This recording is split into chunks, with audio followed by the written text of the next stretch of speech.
కృష్ణ జై. నష్టో మోహ స్మృతిర్లబ్ధ. పోయింది నా మోహం, స్మృతి ఏది తెలుసుకోవాలో తెలుసుకున్నాను పాదాయుద్ధానికి అన్నాడు.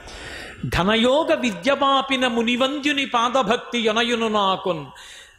తాను చెప్పినటువంటి భగవద్గీత చేత అర్జునుని యొక్క మోహాన్నంతటినీ పోగొట్టినటువంటి జగద్గురువైనటువంటి ఆ శ్రీకృష్ణ పరమాత్మ యొక్క పాదముల యందు భక్తి నాకు నిరంతరము లభించుగాక అని కృష్ణుణ్ణి చూసి ప్రార్థన చేసి ఒక మాట అన్నాడు.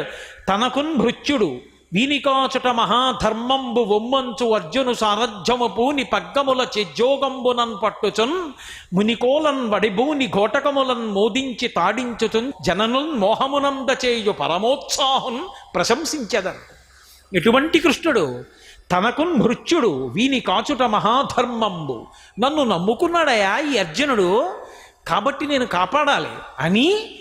ఆయనకు అవసరమా? చేత్తో పగ్గాలు పట్టుకున్నాడు. ఎంత కిందకొచ్చేసాడు వాళ్ళ కోసం. ఆయన లేకపోతే రక్షణ ఎక్కడిది? కురుక్షేత్ర సంగ్రామం అంతా అయిపోయిన తర్వాత ఒకసారి రథాన్ని తీసుకెళ్లి దూరంగా నించోబెట్టాడు. పతాకం వంక చూసి ఆంజనేయ స్వామిని మీరు బయలుదేరండి అన్నాడు. వెళ్ళిపోయారు హనుమ.